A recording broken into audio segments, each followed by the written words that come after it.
And good evening, everyone. My name is Franklin, one of the two co-founders of NorCal SCI, also known as the Northern California Spinal Cord Injury Foundation. Welcome to tonight's presentation. I know I keep saying this every time, but tonight is going to be really, really yummy. But we're going to be celebrating the Persian New Year and Cuisine featuring ARASH and SHELLEY Wood, who have a very amazingly tasty sort of presentation for you. Can't wait till they get started. So without further ado, let's get the program started. Let me just going to go through a few things. As usual, these programs are made possible thanks to the generosity of our donors, without whom we can never do any of the wonderful stuff that we've been doing for the SCI community. So we are grateful to them. Number two, everyone has been muted, and that way we could eliminate any background distractions. So in case you don't hear anyone other than Shelley, Arash, and myself talking, that is why. Which brings me to the next point. We welcome questions from the audience, and we will take those questions all throughout the presentation. And so just use your chat feed to send your questions, and Shelley or I will be able to ask Arash, or sometimes Shelley will be able to answer some of these questions as well. And then finally, as always, we are recording tonight's presentation, and that way, if any of you need to jump off the call, or for those people that were not able to make tonight, we would have a recording of it. And also, we recently started providing recipes to all the items that Arash is going to be sharing with us. And so that's going to take us a couple of days. So hopefully by the end of the weekend, we'll have both the recording and the recipes of everything that Arash is going to be presenting you with. So let's get started. I'm going to introduce our two wonderful presenters, starting with Shelley. She's a lifelong advocate of nutrition when she isn't gardening in her backyard, and she has a really nice, amazing backyard. She is working with patients she is currently working at Santa Clara Valley Medical Center. She obtained her BS degree in nutritional science from San Jose State University in 2012, and her master's in public health in 2016 from the University of New England. She's been working at the hospital since 2013 in the rehab unit. She currently works actually in the outpatient clinic of the hospital, seeing primarily those with SCI, and also spends time working with complex gastroenterology issues in the outpatient gastroenterology clinic. And she's also a member of NorCal SCI's advisory board. Arash experienced his C5, C6 incomplete spinal cord injury in 2012 as a result of a fall. He has given numerous talks and shared his story of perseverance, recovery, and challenging limits to audiences large and small, including a TEDx talk. A Bay Area native, Arash credits his California upbringing for his love of the outdoors, nature, and cooking activities he still cherishes as he continues to travel, explore, and enjoy new experiences.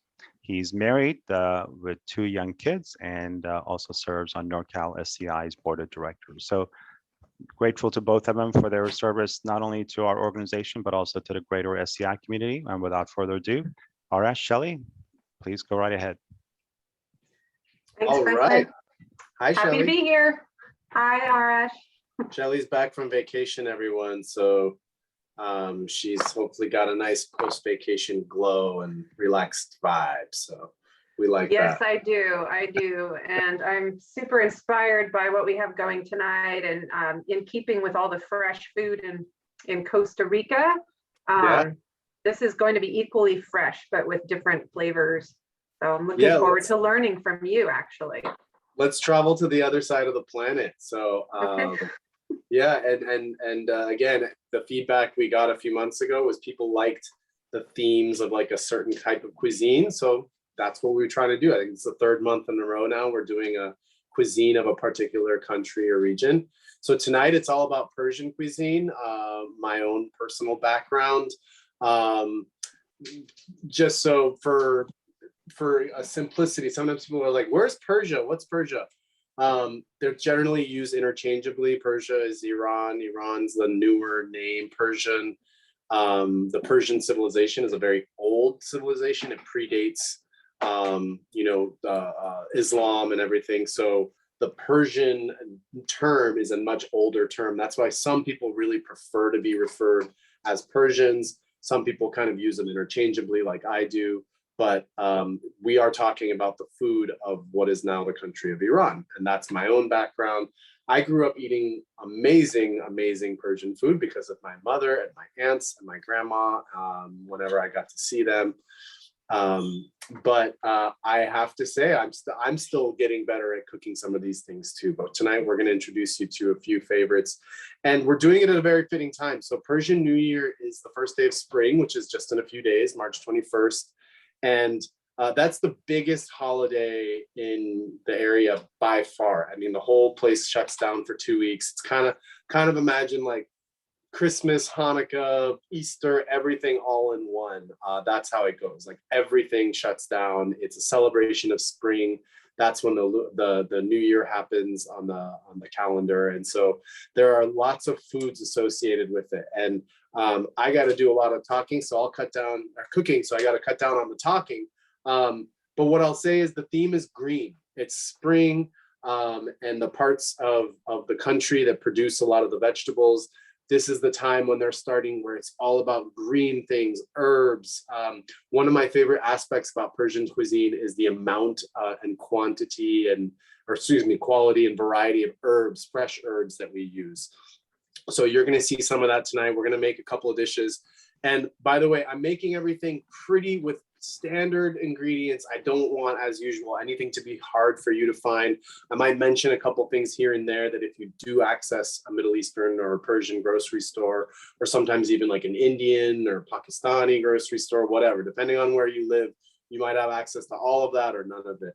But again, I am making these recipes generally pretty with easy to find ingredients. So as always, fire away your questions. We are going to start because one thing needs to get going right away so that I can show you the end product before our time is up. And the first dish we are doing is a very, very, very traditional dish for Persian New Year. We call it shevet barali. It translates to basically like dill and lima bean rice. I use edamame beans because they're just more easily available. And you can buy them frozen, shelled, fully cooked. They're really easy.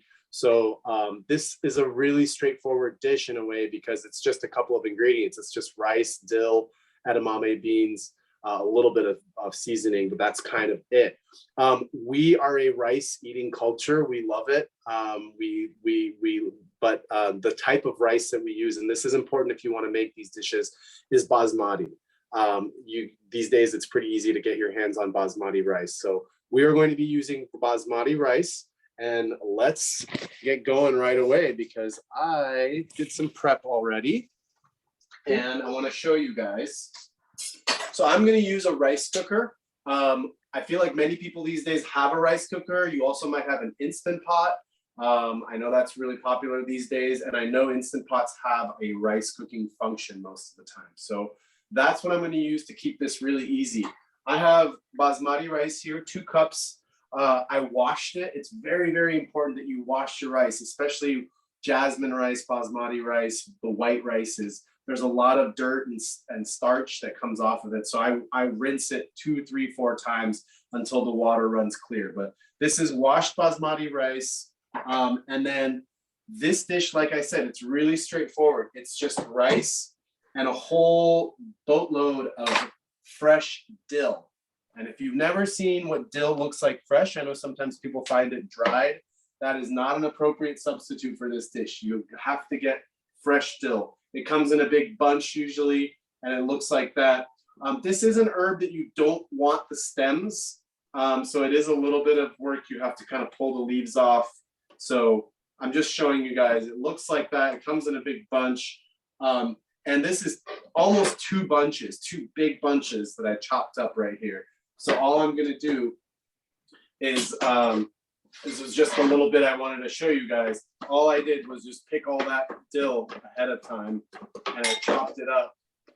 And that's what we have here. So this is about 1.5 bunches, almost 2 bunches of fresh dill. This is my edamame. This is about 1/2 to 3/4 of a cup. This is just frozen edamame that I've let defrost a little bit. But I'm not going to add this in yet because it's not going to take that long to cook, and my rice and everything else needs to cook first. So all I'm going to do is I'm going to take my rice, it's a little bit of residual water, So I washed this, I cleaned it. I'm gonna dump my chopped up dill. And oh my God, this looks like so much dill. What are you doing? Yes, it does, but it will shrink down like you would not believe.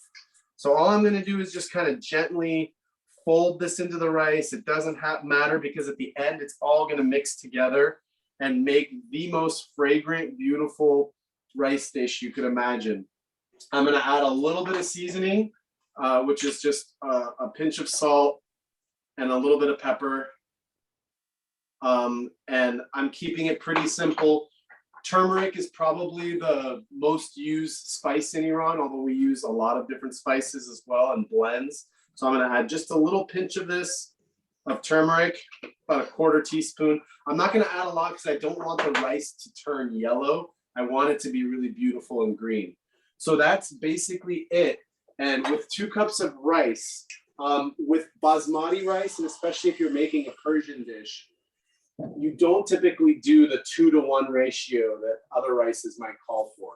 So what I usually do is like a 1 to 1 1/4. So a little bit more water than the amount of rice. So I did 2 cups of rice. I'm gonna do about 2.5, just under 2.5. No, about 2.5 cups of water. And I just poured it in, giving it a stir with my hand. And that's it. I'm gonna stick it in my rice cooker, which I have here, and give it a crank. Put the lid on, and we have 2 more steps for that later on, the edamame beans that I mentioned, but also another step with the saffron that I want to show you guys as well. But that's pretty much it for our first dish. But that's going to go, and I'm going to show you guys how beautiful that is later on. So let's shift over real quick, and I want to just show you guys real quick the hafseen. The hafseen is an element of Persian New Year. It's something like here when people put like a Christmas tree for Christmas or a menorah for Hanukkah. This is kind of our version of that. It's a spread that people usually put in their homes a week or 2 or 3 before the holiday. And it's a bunch of different things. So you can follow me over here and I'll show you. And hafseen means 7 S's. So that is due to the different items on the spread that all start with the letter S, and they all have different meanings. So you've got apple, garlic, these are hyacinth flowers. This is wheatgrass, but really the theme is just any kind of new growth. And then we've got sumac here. That's another one of the S's. That's an S for both Farsi and English. Seke, this is coins. So this is to bring prosperity and wealth in the new year. Serke, this is vinegar.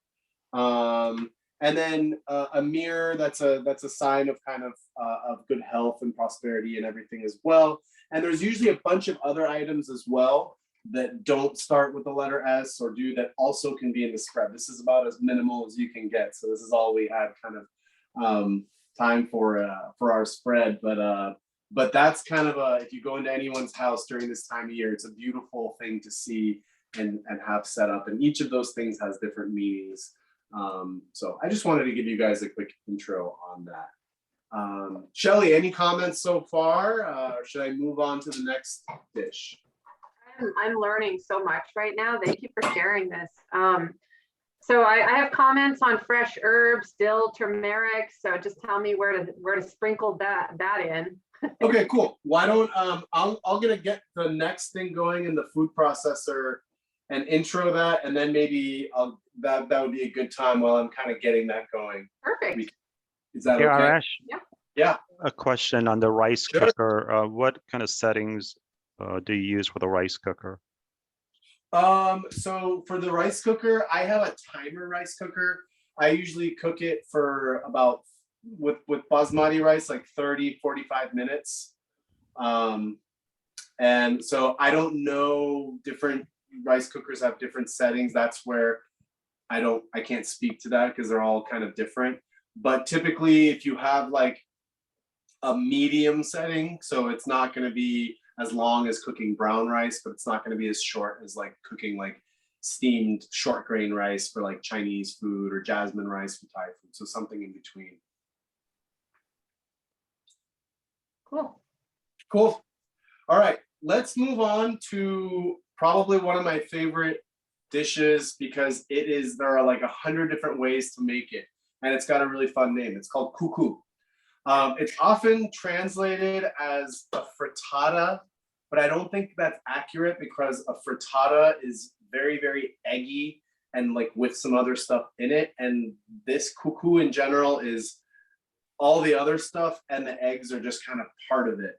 And at this time of year, in this particular case, I'm making probably the most well-known type of kuku, which is called Kubu Sabzi, which just means herb kuku. So this is going to be another place where we're going to use a lot of herbs. I'm telling you guys, this is a healthy cuisine. If you are trying to integrate more fresh herbs into your cuisine, you're like, I don't know how I do it aside from sprinkling a little fresh cilantro or parsley or making pesto. Try these dishes out. This is the way to do that. So we've got our food processor. Yeah. Real quick, there's a question about the dill, and probably I would think in general about fresh herbs. The question is, how do you wash the dill or even other herbs without it getting super waterlogged? What is your recommendation? That's a very, very good question. Dill is a really tough one, because dill, you really have to like dry it, and it gets waterlogged really easy. So what I typically tend to do is I just have like a big, I have my salad spinner, this thing, and I just usually fill it with water with it. So I usually fill this with water, and when I come home and I bought a lot of good herbs, or especially like in preparation for this tonight, I fill this with water, and I just dunk things one by one, and I wash them really good. I keep the bunches on, and then I just put them into a strainer, and I let them dry slowly. Dill is a tricky one because it can get waterlogged so easily. So with dill, I really try to do it ahead of time. So I washed it all this morning. So I just washed it. I set it in the strainer next to the sink. And by the time this afternoon came around, I just kind of shook it off, and it was good to go. But you can also just use the spinner and actually spin the herbs. You definitely want clean herbs, and you definitely want them to be dry. It makes it harder in the food processor if you're chopping, if you've got kind of like wet herbs. So definitely do that. Great question. Thanks for asking. Good tip. That's a good tip. So for this dish, there's a lot of different ways to make it, but I'm going to go with kind of my mom's version. So we've got a few different items I want to show you here. We've got green onions, the green part of the green onions only, or scallions. So this is 3 bunches of green onions that I chopped up the greens. Some spinach, I might need to add more. This is the rest of the dill that I didn't put in the rice. So it's about a half of a bunch of dill that I, again, chopped up. And then this is fresh mint. And then we've got a couple of cloves of garlic, a little less traditional, but my grandma would be kind of mad at me, but I have to put it. And then about a half cup of walnuts. So these are our main ingredients, as well as, parsley. So I kept this whole to show you guys. This is exactly what I do. With something like this that's going to go in the food processor, and I didn't need to chop any of those things too much. I'm not going to worry too much about stems and all that. I'm just literally that's it. Done. So that's an entire bunch of parsley in there. And again, you're going to see this is going to look like so much, but it's going to all blend down. So I'm just packing everything into my blender, into my food processor. And we're going to basically turn this into a really delicious dish that you can eat as a main dish, as a side dish, for breakfast, lunch, with bread, whatever you want. It's really versatile. Is garlic not a common theme, or just for this dish? No, just for this dish. Garlic is okay. My grandma would say this is a dish where you don't put garlic in, but in my mind, I put garlic in everything. So everything, yes. So this one, what we want is what we want for this dish, and this is the important part, and you'll see, is consistency. So I'm gonna add a few spices. I've got my turmeric again. All right, and again, don't worry too much about proportions. I'm gonna send you guys the recipes later on. So I'm gonna use coriander and cumin. In Persian cuisine, they tend to use a lot of blends. So how, like last time I talked about this, like curry powder, that's a blend of spices. We have our own kind of blends that have these spices, but these are three of the most common: turmeric, cumin, coriander. So I've got my spices in there. I need a little bit of salt and pepper. This one is a little tricky because you're not going to be able to taste it till it's cooked. So you don't want to over season. So I'm just going to do, go light on the seasoning. Can you use coriander seed in there? Yeah. Or are you using powder? Yep. Those are seeds.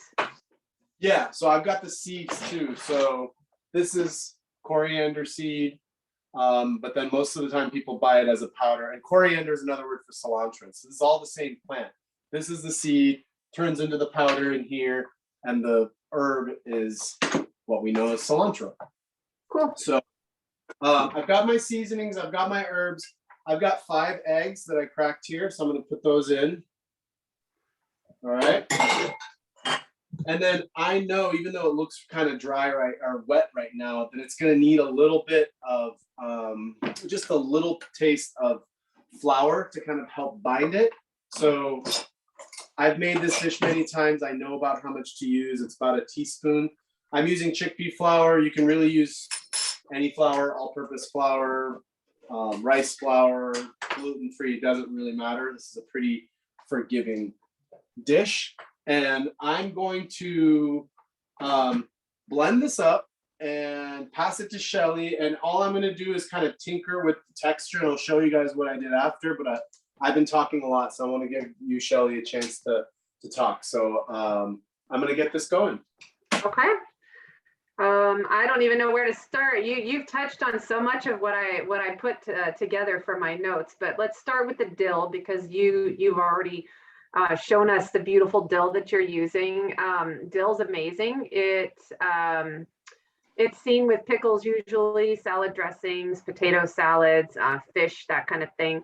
It's usually available and freshest in the summer and the early fall.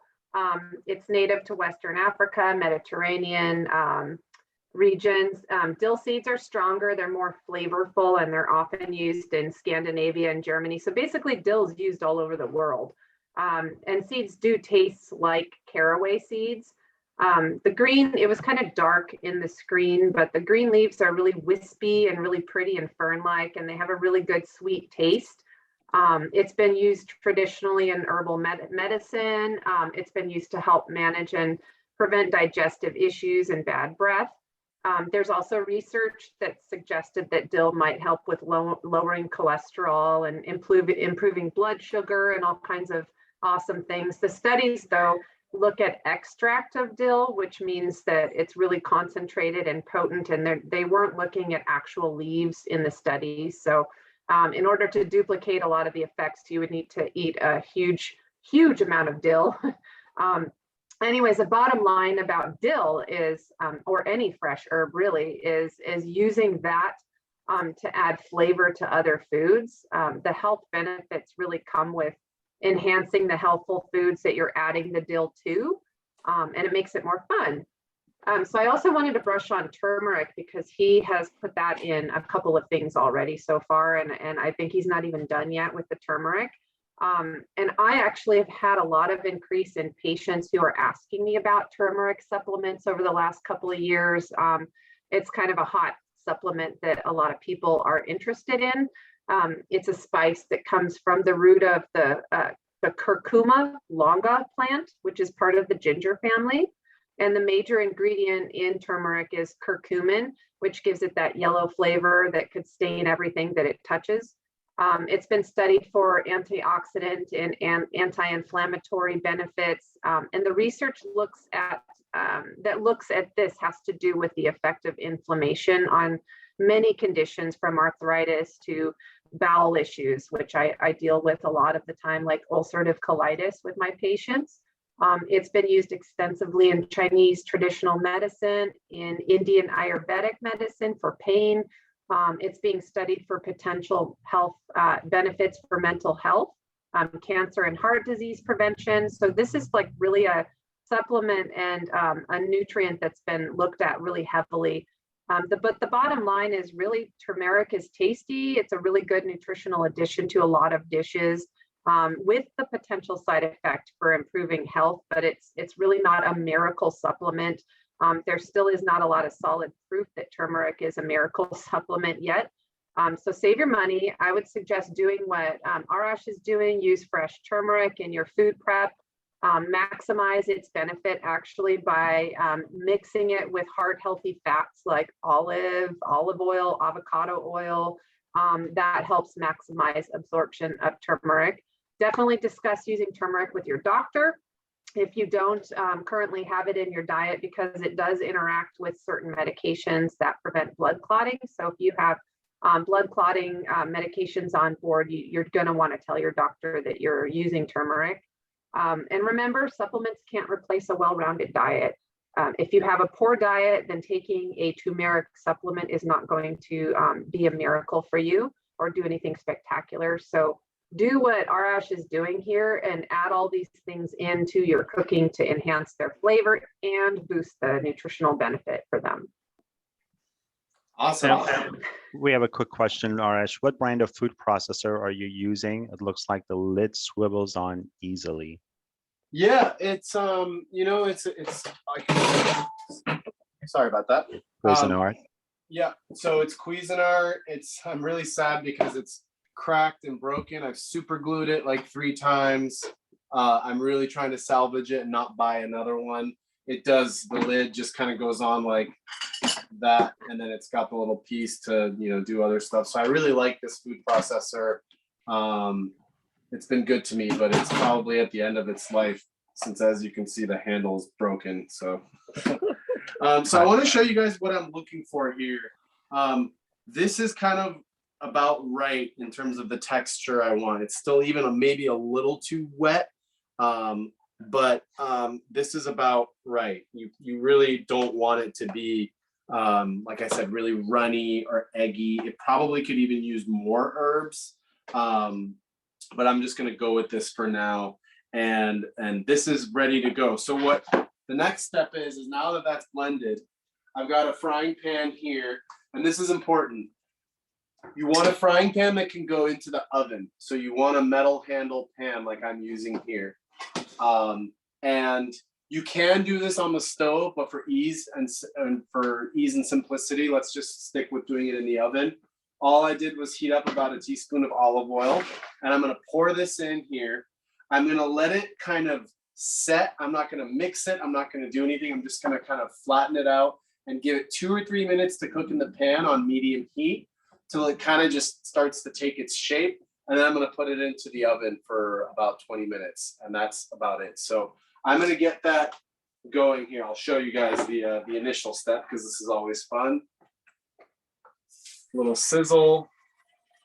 How does that, I mean, that just looks amazing. How is it going to form or set? I might have missed this. You put flour in there. I put a little bit of flour in, but you'll see it'll come out to be kind of, again, like kind of think of a frittata, but kind of not really, because it's so much more. It's more herby and it's so fresh tasting. So all I'm going to do is kind of flatten this out so that it's kind of one layer, and then give this about 2 or 3 minutes here in the frying pan. And even right away it starts to kind of get settled a little bit, but I'm going to give it like 2 or 3 minutes here. I don't need to flip anything. I don't need to do anything. I'm just going to stick this frying pan right into the oven once that happens. So I've got my oven preheated to 400. I'm going to do this now and pass it back to you, Shelley, while I get things ready for the next thing. Okay, so I'm going to talk about fresh herbs in general now, because this is such a big theme for your presentation, Persian New Year, but it's so big for everything that we are always talking about. In terms of health benefits of fresh herbs, Using them is right up there with leafy greens that we know to be really important for good health. Many people use dried herbs in cooking, and these are considered seasonings. But many people don't know that like you said, like Arash said, you can use the fresh form of herbs and that are the ones that are more mild. You can use a ton of them, way more than you can with dry, and that is super helpful. Dried herbs are usually more concentrated in flavor than fresh herbs. And because fresh herbs are plants, just like other vegetables, they're biochemically and nutritionally similar to leafy greens, like kale, arugula, and spinach. What many people don't know is that the soft-stemmed herbs like dill, basil, parsley can be used in really large amounts in salads, sandwiches, and other recipes.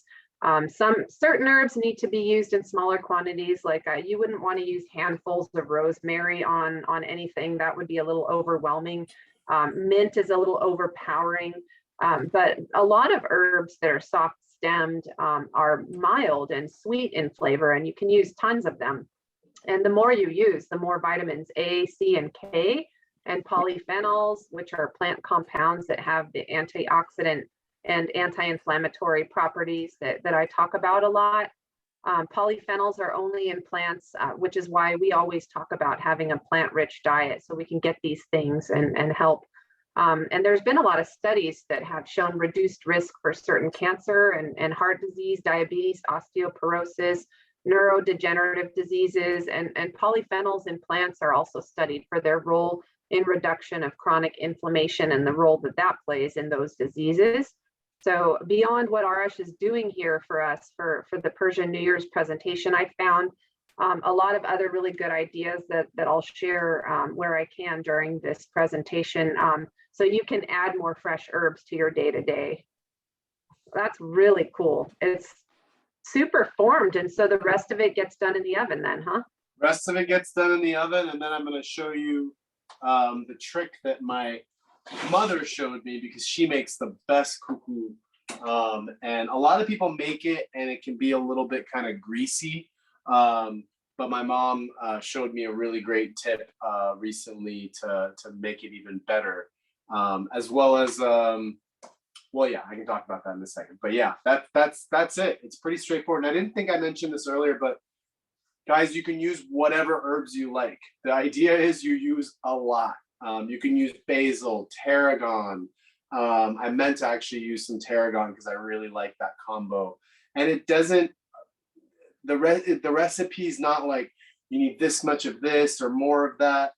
Shelley's absolutely right. Something like parsley or rosemary or oregano.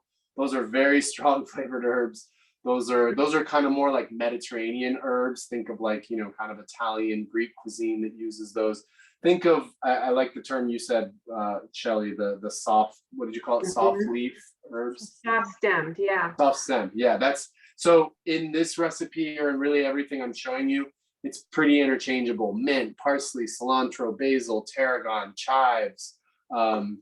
As you saw, I used a bunch of green onion, greens, spinach. You know, that's not an herb, but that's also what went in there. So you saw the amount of health and nutrition that went into that one thing, and how easy it is to make it into a great dish. And it just doesn't take a lot of time. You let the food processor do all the work for you. And so, yeah, that's going to be ready in a little bit.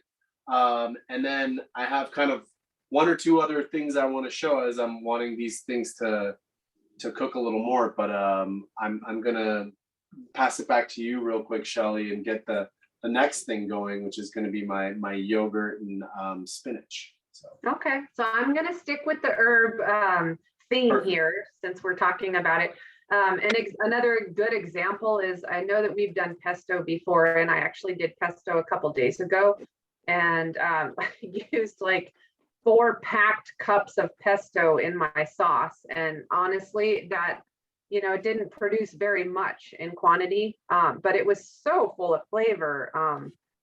So I mean, just using handfuls of herbs seems a little terrifying to some people if you're not familiar with how to do that. But I totally urge you. I mean, I'm guilty in the past. I've bought bunches of cilantro and I've used what a recipe calls for, and thinking back, I probably could have put the entire bunch into the recipe. Like I'm thinking like fresh salsa. I could have put a lot more cilantro in that for sure, and it would have been awesome. So there's ideas for using more herbs. So there's tabbouleh, which ARASH has done before. You can use a ton of herbs as like the main ingredient there. And you can stop me anytime you want to share anything, ARASH, but these are just some ideas. So you can substitute half of the greens in your salad with herbs like parsley, dill, and basil. So just do half and half. You can mix handfuls of fresh herbs into your cold potato or pasta salad instead of like a quarter cup or a half a cup. You can use handfuls and it would be delicious. You can use handfuls on top of your soups and just blend them into your soups. Make a sandwich with basil instead of lettuce. Sometimes that would be delicious. You could use fresh herbs in drinks like mint lemonade, rosemary iced tea, fresh chamomile and hot tea. You can use fresh herb sauces in pasta like the pesto. I blew through a ton of pesto for just one dish. Sprinkle, if you want a treat, sprinkle lavender, rosemary, mint leaves on top of your ice cream. There's many more ideas, but I think maybe one question I might have for you, ARASH, is if you have a chance to talk about how you grow herbs from your perspective. Like, how easy is it to grow herbs? Yeah, good question. It depends on which herbs. So like right now, again, we're in California. We're lucky we can grow year round. I'm growing all the herbs that I can't grow in the summer because it's too hot. So right now I have cilantro, parsley, mint going. Those are kind of cooler weather herbs. Those are herbs that once the weather gets like 70, 75, they immediately bolt. I have not had luck with those herbs, especially cilantro likes to bolt very quickly. Bolt just means it goes to flower, for those who don't know. So I grow those, and in the summer, I'd shift to kind of basil, the kind of more heat-loving herbs like basil, rosemary, oregano, marjoram, kind of more like, I just call them more like Italian style herbs that tend to go more with like pastas and like beans and that kind of stuff. So, but I grow herbs all the time. Honestly, you saw how much I use. I couldn't grow enough herbs if I wanted to. So my friends will sometimes give me like a big bunch of cilantro. I'm like, are you sure you can use this all? I was like, dude, I can use all of this in one dish right now. So let me just share real quick what I'm doing.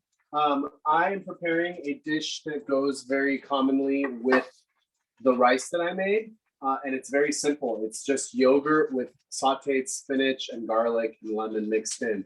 So I used a ton of spinach. I chopped up a ton of garlic, about 5 cloves of garlic, got that going in a little olive oil, and now I'm just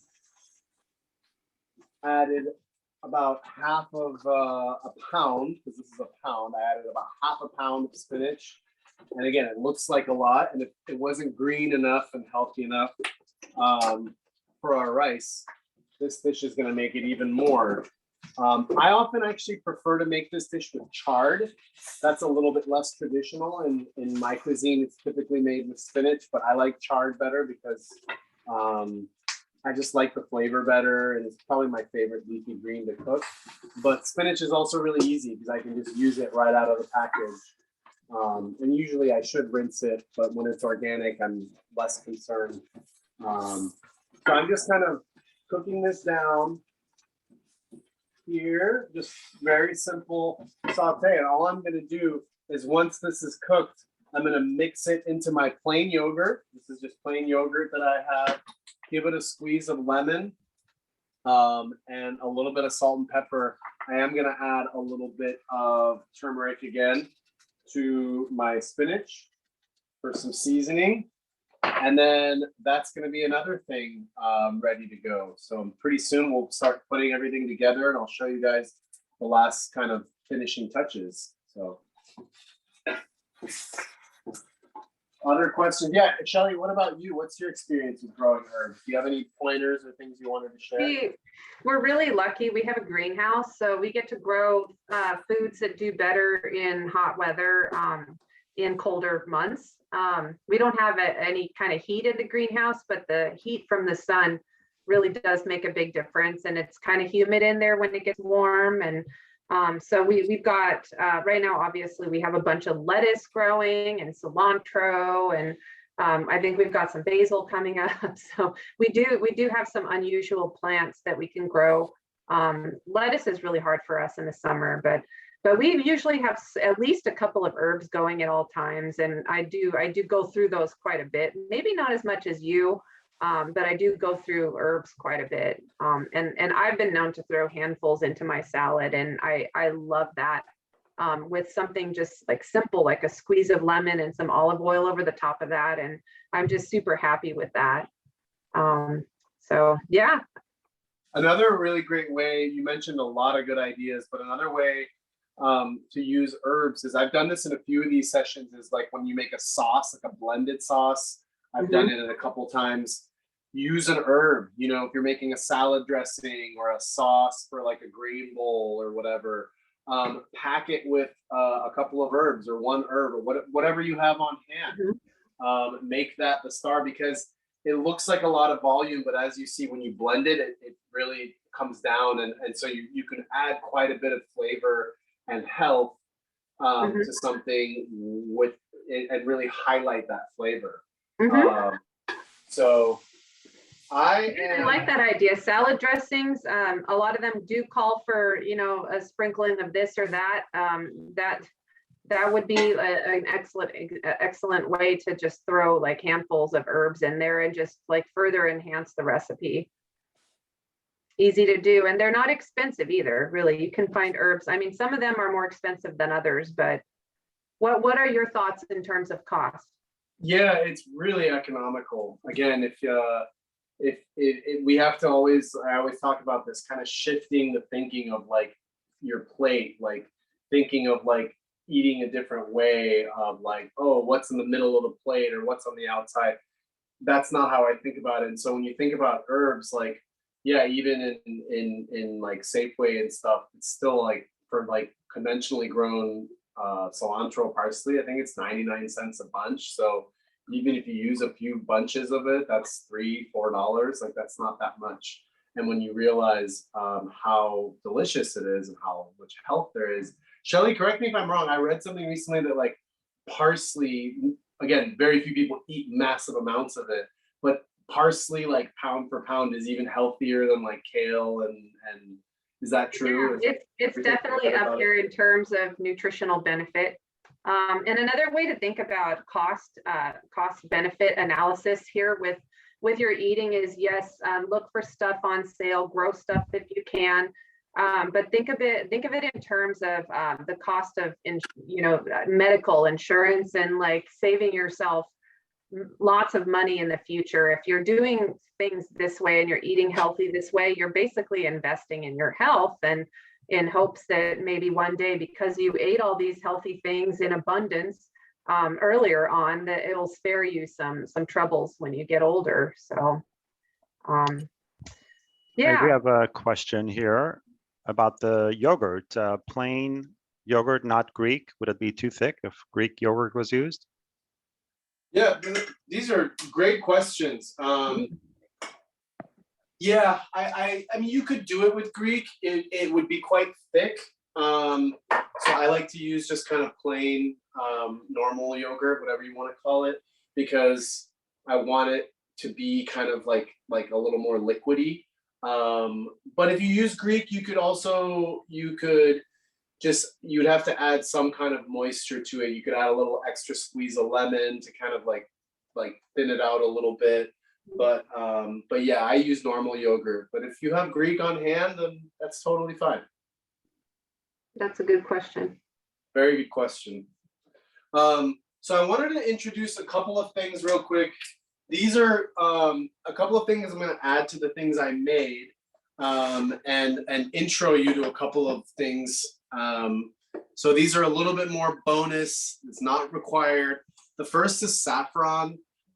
You all might have heard of this. It's pound for pound, like the most expensive thing in the world, more than gold. Some of the best saffron in the world is grown in Iran and Pakistan. And it is good saffron. There's just nothing like it. So we use it a ton in our cooking because it's plentiful. And if you're in Iran, it's so inexpensive. Even like poorer people can afford to use saffron in their cooking, but it is an expensive spice, and I get that. What I will say is if you want to use saffron, please buy it from a Middle Eastern market or online and get a better quality. The stuff that's at like Trader Joe's, as much as I love Trader Joe's, it's no good, and it's not going to do anything significant for your food. You have to get a better quality one. Look for something from like Pakistan or somewhere in the Middle East. It's always going to be better. The good news is you don't need very much. You're going to buy it and you're going to be like, what? There's like 10 threads in here, but you don't need that much. So what I do is I get my saffron and it comes in those threads. It's from a flower. And then this is what every Persian cook has in their home. It's a copper mortar and pestle. I only use this for saffron. So what I do ahead of time is I take the threads and I just grind them up in a mortar and pestle ahead of time, and I have it in a nice fine powder. So I did this ahead of time, and now when I'm ready to use it, I just put a little bit. So this is like a powder, like a spice, like a cumin or something that. And oh my gosh, guys, this smells so good. If you've never smelled good quality saffron, it's something else. So I put literally like, I don't even know what to call it, a 1/16 of a teaspoon into here.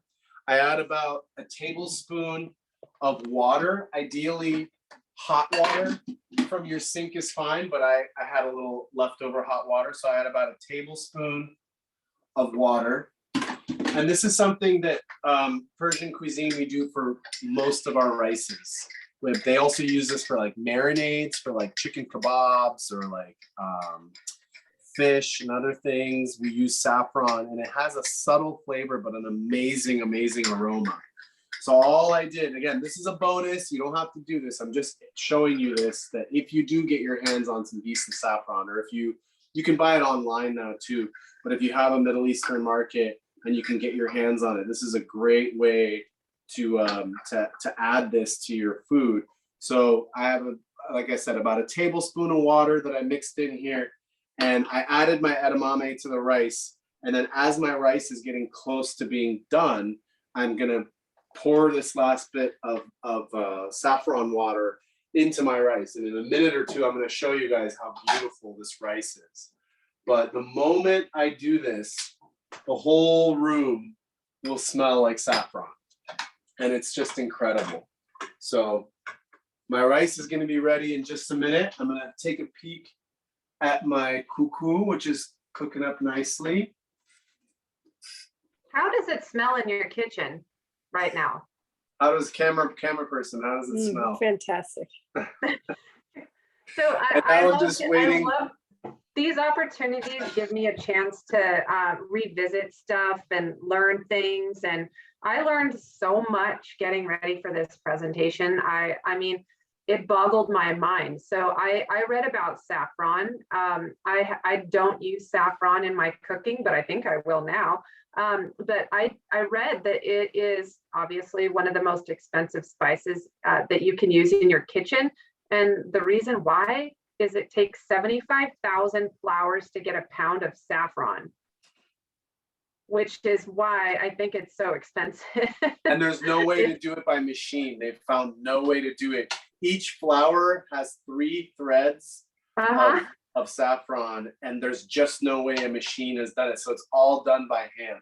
So knowing that, when I'm going to get my saffron, my high quality saffron from a Middle Eastern market, I'm going to be thinking instead, oh my gosh, I can't pay $20 for this saffron. I'm going to think, my gosh, this saffron came from so much work, and I'm going to so much work. Yeah, that's right. And it'll seem, you'll be like, oh my God, $20 is so much for such a small amount. You don't need much, do you? That $20 you could probably use in 10 dishes or maybe even more, so you're talking about $1 or $2 each time. So for us in this cuisine, it's essential, especially in certain dishes. But you know, I get it. It's also not like something that's easy to find always. So I'm going to show you guys my audience members said they paid $25 for 10 strands. Yeah, go to a Middle Eastern market and you'll probably get a better deal, or try to find online a good quality saffron. Kashmir in Pakistan, that area makes very, very good saffron too. So sometimes if you're at like an Indian market, if you live somewhere near with like a big community of Indian people, they might have a good saffron opportunity there too.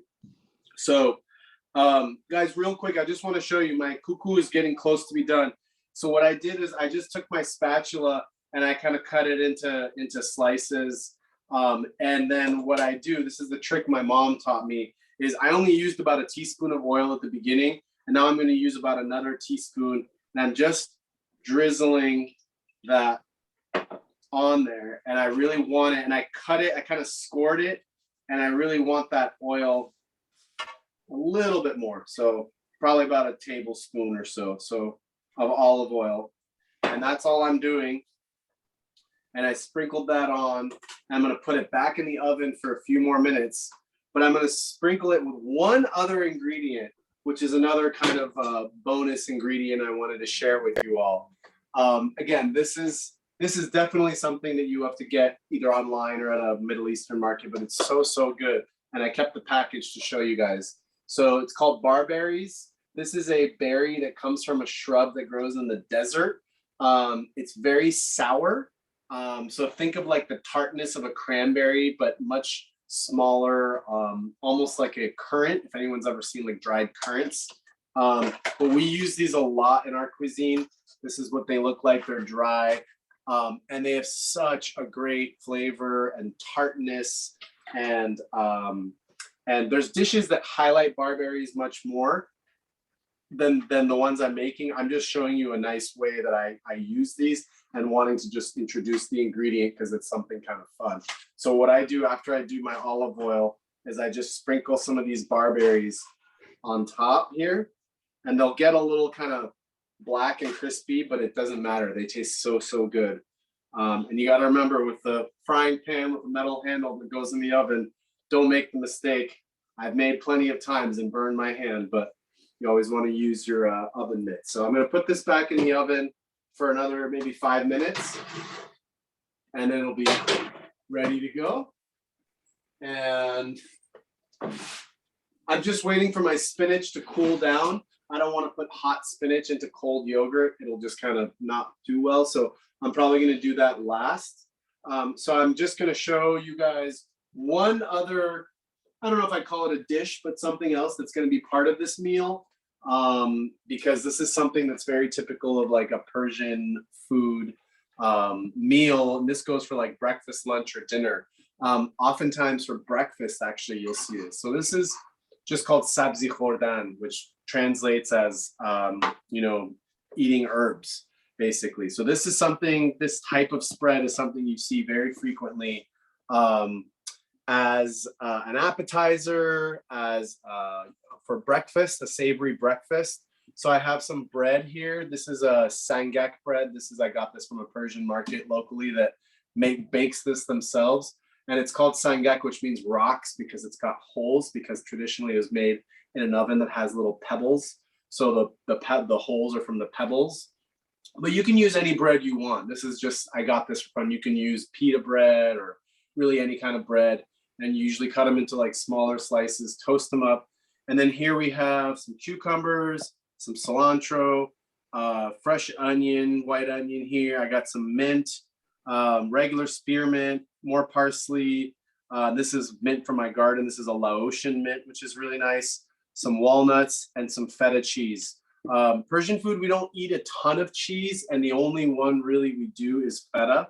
And in this way, it's eaten kind of cold with bread. So this is really the way we do this, is as follows. You just, I mean, ideally toast this up, but you take a little slice of bread, and just, this is the best way to do it. This combo of everything. Take some of this feta, just throw a little of that onto the bread, maybe add like a slice of cucumber, a little walnut or something, and then We love raw onions. I know that's not something that a lot of people might go for, but if you can get into it, it's also very good for you too. And how about? Oh my gosh. Okay, now I'm hungry. This is official. Oh, Herbs by the handful. That's what I mean. At a spread, at a Persian meal, whether you're eating kebabs or rice or stews, you'll often see a huge bowl on the table with a bunch of fresh herbs. And what I did is just how we do it. You eat a bite of food, you eat a bite of rice or a kebab or something, and then you grab a pinch of herbs and you just eat it like that. So, oh my gosh. I love it. I love it. Eating onions first thing in the morning, huh? I just wanted to show you guys. I said eating onions first thing in the morning. First thing in the morning. Can't The imagine. onions is less typical for the morning spread. Okay. What'll often happen if you go for breakfast is you'll get fresh baked bread, and then they'll give you like honey and jam and butter, like for like a sweet, if you want to go kind of the sweet route. And then they'll bring a plate like you just saw. Always cucumbers, herbs, feta cheese. So you can kind of go sweet or savory.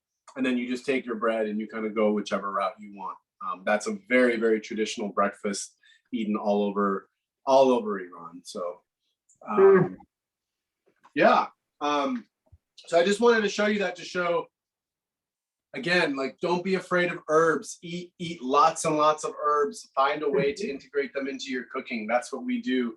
And it makes the cuisine really, really good. And as I want to, actually, I guess now is a good time to show you. I'm going to serve up some of this rice. Now I'm going to show you all the stuff I've done. So we've got our rice cooker. It's been going for most of this time. And I'm going to serve it up so you can see. Oh my gosh. How does that smell, Britta? Oh, it's so fragrant. That's gorgeous. So I'll just show you guys. So this is the end product. And again, it's super, super simple. This is most commonly as a side dish if you're eating in Iran. Traditionally it's eaten with fish. So oftentimes if you're a fish eater, you want to make a piece of salmon or something, make this on the side. This is the typical combo, is with fish or something. But you know, I keep it plant-based. I'll do this. Excuse me. And then when I do my rice, or excuse me, my yogurt with the spinach, then I'll eat that on the side or like with a salad, or it's really up to you. But this is so fragrant and beautiful. And it's a little bit yellow from the saffron and a little bit from the turmeric. And this is Persian New Year on a plate. So I'm going to put this aside here. I'm going to finish my spinach. And now that it's cooled, I feel good about putting it into my yogurt. So you saw, this is simple cooking. I wanted to keep this really straightforward. And you guys this seems really straightforward, but this yogurt with the spinach mixed in, and there's a lot of other ways to do it. Sometimes people add cucumbers in there as well. You can add other herbs if you want. You can add fresh dill, whatever you want. But when you do it like this, it turns the yogurt kind of green. And it's so beautiful and it's so flavorful from all of the garlic. And then you serve that on the side. So this is kind of what you want. You want these like strands of spinach nicely mixed in here. And you've got this beautiful spinach yogurt. You could have this as a dip. You could eat this with crackers if you wanted to. I'm really going nuts here. But, you know, traditionally, I would just put a big spoonful of that on my plate next to the rice. Maybe a little black pepper on top, and that's the perfect combo. So, so that's that. I've got my yogurt done. My kuku should be done. I'm gonna pull that out and show you guys. I know we're pretty much over with time, so let me just show you what it looks like. Oh man! So simple. I love it. So look at that. It's so those are all the barberries on top that kind of got a little toasty, and that's hot. I shouldn't put that next to my cold yogurt, so I'll move that out of the way. I'm gonna let that cool for a few minutes, but it's really, really straightforward. And the way I know it's done is it usually takes about 20-25 minutes, but I know it's kind of like a cake or something. I don't do a lot of baking, but when you touch it, you want it to kind of like not be like squishy or something. So I know that this is done. I'll try to cut a piece and show you guys on the inside, but this is just beautiful. So you see it's kind of got the nice green. So you see why I mean, it kind of looks like a frittata, but not really because it's so nice and green. So we'll eat that. You can eat that warm, you can eat it cold. Typically you can make sandwiches out of it. It's really great with like more herbs or tomatoes or something. You can roll it up in a tortilla, cut that up. I make kuku tacos for my daughter because she likes tortilla with the kuku cut up in there. So it's really, really versatile. I just make this. I don't even know what I'm going to do with it. I put it in a container. I throw it in the fridge. And for the next few days, like whenever I need like a quick bite, if I'm a little bit hungry, I just want a snack, I might have a piece of that, or I'll make it into a sandwich, or I'll put it on the side of my plate when I'm eating something else. So, so that's it. I'm going to turn the camera around and give any opportunity for. Well, all I can say is that I feel really sorry for your wife who has to, poor thing, be subjected to eating all this amazing food. That's awful and unfortunate. She's taken one for NorCal SCI. Thank you, Britta. Any other questions? Anything? No other questions here. Thank you for taking us on this journey, Arash. I really enjoyed this. So the cuckoo, you don't put the cuckoo next to the rice. You don't eat that together with the rice, right? You could, typically not, but you could just put that. I mean, that would be a nice, like, very complete plant-based meal. You'd have a slice of cuckoo, have some rice, have the spinach yogurt. I mean, you guys saw what went in there. It's like a plate full of health and, more importantly, just deliciousness. It's so, so good. So yeah, typically you don't eat cuckoo with rice, but it's also something you'll see on a spread with like 10 other dishes when people are like serving a little bit of everything.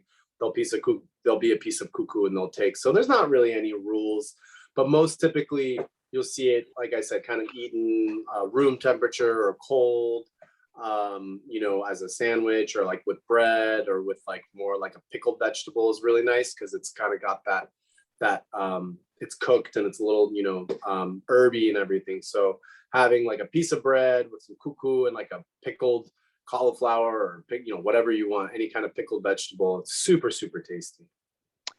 Well, I can tell you we have a very intelligent audience because of all the things that they could let me know about is that today is supposedly called Purim, which is a Persian Jewish holiday. So we got St. Patrick's Day and we got Purim, a Persian Jewish holiday. And of course, the Persian New Year or Nowruz is going to be on the 20th or 21st, Arash? Yeah, it's kind of like Christmas and Christmas Eve. So, March 20th is the eve, March 21st is the day. So it's a similar kind of thing. So it's technically the first day of spring, March 21st. Okay. So, and there's a whole bunch of activities leading up to it. There was an event a couple nights ago, always on the Tuesday night before the New Year, where people jump over the fire, and that symbolizes kind of getting rid of the bad spirits from last year and jumping into the new year. So you go and jump over a fire. That's a typical thing people do. So yeah, but Persian New Year is coming up. It's called Nowruz. It's a great celebration. If you know someone Persian in your life, send them a quick message, say hi, wish them well, and enjoy some of this amazing food from this time of year. There's so much more I could do with Persian food. That's different, but this is like so traditional, and this is the stuff that's in season. And get your hands on those herbs. Don't be afraid. Fresh herbs are your friends. They're so delicious and so much better than using dry. And we're never going to stop talking about that in every presentation, right? Yeah, spices, it's one thing, like turmeric or cumin or paprika or whatever, cayenne or blackened seasoning. Spices are one thing, but dried herbs, they just there's very few. I keep very few because only a few I think do a whole lot. Oregano is really good dry. Mint is really nice dry, but like rosemary a little bit. But cilantro, parsley, even dried dill. It's Fresh. like, yeah, they don't do much dry. It's all about fresh. So you saw how easy it is to integrate a massive amount of herbs into your diet. So please give it a try. And thank you. I know I covered a lot. I talked about, a setting and food and ingredients you've never heard of. So thanks for bearing with me. I know it's maybe new to some of you and maybe not, but it's a super, super fun cuisine and great to get out there and eat some. Yeah, and to think that sharing. you just covered basically a small part of the whole Persian cuisine. I mean, Persians are so well known for just their love and passion for food, and for their hospitality as well. That every time you go somewhere to a Persian person's home, it's like they cook, 5,000, different things for you. It's like just amazing. Thank you, Arash. Thanks for Food is very entrenched in the culture. That's why I said if anyone grew up or has like a Persian friend, you've probably eaten food with them at their family's home or something, because that's how we show love. It's very, very much a big part of our culture and hospitality. So yeah, find yourself a Persian friend. If you don't have one yet, you'll eat really well. There you go. Well, I see Shelley's head spinning because she's like, oh my God, where do I start? But I'm gonna go have myself an herb salad right now, fresh herbs. all right, thank you, Shelley. Thank you, Arash, for welcoming us into your home. Once again, everyone, we thank our generous donors for making these kinds of programs possible, but we also thank you for tuning in and hope you're learning a lot from Arash and Shelley's knowledge. As I mentioned, we've been recording tonight's presentation, so within a few days, and I know Arash is going to be kind of busy getting ready for the holiday, but hopefully we can get the recipes as well as the video recording to you within the next few days. So be patient and we'll get everything to you. Thank you so much, everyone, for tuning in. Next month, we're doing kind of a spring, it's a spring theme. Can't remember exactly what we decided, but it's a great time to be doing that presentation as well. Have a great evening, everyone. Arash, in advance, happy Nowruz to you and to your wonderful family. Here. All right. Thank Have you, a good night, everyone. everyone. Take care, everyone. Shelley. Bye. Bye-bye, everyone.